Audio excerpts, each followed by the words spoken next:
BFM Business. Toute l'info éco et business à la mi-journée. 60 minutes business. Guillaume Paul. Il est midi 22 sur BFM Business. Alors voilà encore une profession qui est un petit peu sans dessus-dessous, pas depuis hier, mais ça fait un an que ça dure comme beaucoup de professions. Ce sont les agences de voyage qui doivent gérer là en urgence, vous savez, les conséquences des mesures annoncées par Jean Castex vendredi dernier. On va parler de tout ça avec Richard Venopoulos qui est avec nous. Bonjour Monsieur Venopoulos. Bonjour. Merci beaucoup. Vous êtes président de Tourcom, premier réseau d'agences de voyage en France qui gère, je crois, un peu plus aux environs de 1200 agences. Vous me confirmez le chiffre, Monsieur Venopoulos? C'est ça. Votre profession a pris un coup sur la tête avec les annonces de Jean Castex, donc vendredi soir, interdiction des voyages vers les pays en dehors de l'Union européenne. Donc on imagine que votre week-end déjà a été assez agité pour gérer ceux qui devaient partir, qui demandent à être indemnisés, mais ceux qui devaient rentrer peut-être, j'imagine, et qu'il va falloir aussi aider à se faire rapatrier et indemniser. Comment ça se passe pour vous aujourd'hui, Monsieur Venopoulos ? Alors pour une fois, les annonces ont été faites un vendredi soir, en général c'est le jeudi, donc on aurait pu se retourner le vendredi plus facilement. Oui. Là, il a fallu s'organiser le samedi. Donc toutes les personnes qui voulaient partir le samedi, on les a fait partir et tout le monde a voulu partir en règle générale. Parce que le rapatriement n'est pas un problème. On demande aux personnes revenant de l'étranger d'avoir un test PCR qui en général coûte entre 130 et 150 $ à l'étranger et ensuite d'observer une septaine. Donc il n'y a absolument aucun problème de rapatriement pour le retour. Par contre, l'aller, c'est clair que ceux qui partaient à partir du dimanche, eux ont un vrai problème, avaient un vrai problème. Et là, il y en a certains qui sont partis d'une certaine façon et puis d'autres, la grande majorité, qui a annulé son voyage pour une bonne partie du mois de février en tout cas. Et votre profession, évidemment, s'est engagée, comme beaucoup d'acteurs, à indemniser au cas où le voyage ne serait pas possible. Ce que vous avez commencé à faire, sauf que vous demandez derrière en l'état de venir supporter le coût de ces annulations. C'est ça aujourd'hui, Monsieur Venopoulos, hein ?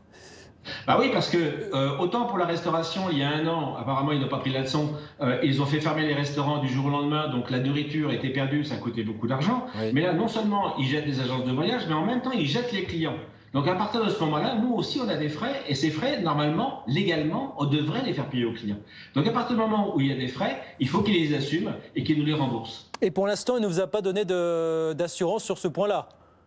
Ah bah on est toujours en discussion, vous savez, oui. Discuter avec le gouvernement, ça ne se fait jamais en 5 minutes, malheureusement. Bon, ce sont des pertes qui peuvent se traduire par des sommes significatives pour les agences de voyage qui, on le sait, subissent de plein fouet évidemment la baisse drastique du tourisme depuis un an aujourd'hui, finalement. Et pour les agences, comment ça se passe concrètement aujourd'hui ?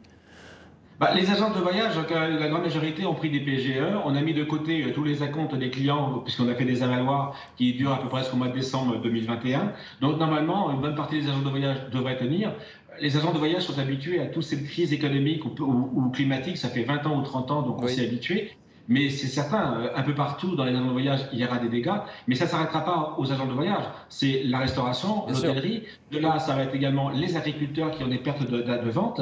Et puis, la construction automobile, puisque nous sommes très demandeurs de location de voitures. Donc là, il y a une grosse chute. Et en partie, c'est un petit peu ça aussi, à cause du tourisme qui ne vient pas. Mais vous dites effectivement, c'est dur pour les agences. Mais au-delà, effectivement, des difficultés dont vous parlez, conjoncturelles, est-ce que structurellement, ça va vous amener, vous, agence de voyage, à revoir votre modèle économique à l'avenir désormais?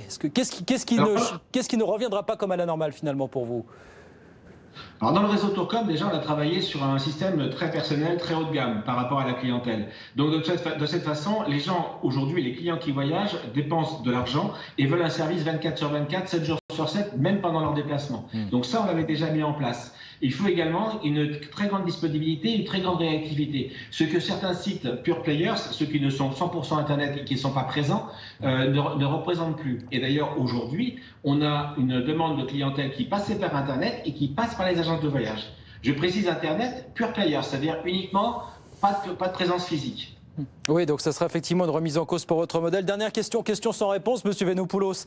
Ça repart quand? Voilà, c'est évidemment une question que je vous pose, même si je sais que vous n'avez pas la réponse, forcément, nous non plus, personne, mais est-ce que vous dites peut-être à la faveur d'une éventuelle accélération de la campagne de vaccination, on peut espérer, alors je ne sais pas, le printemps, l'été, voire les Français repartir un petit peu en vacances finalement? Comment est-ce que vous voyez les choses, vous, aujourd'hui? Alors écoutez, moi j'ai ma boule de cristal, j'essaie de regarder tous les jours dedans, c'est compliqué. Personnellement, je pense qu'à partir de fin mars, début avril, on devrait commencer à avoir un soupçon de mouvement. Ah, dès fin mars, début avril? Ah oui, parce que les vaccins avancent, les États sont quand même... Il faut bien savoir que l'économie touristique, pour la France, c'est 8% du PIB. Oui. Pour certains endroits de la France, comme le PACA, c'est 15 à 18%. Et pour des pays comme l'Espagne, c'est entre 18 et 20%.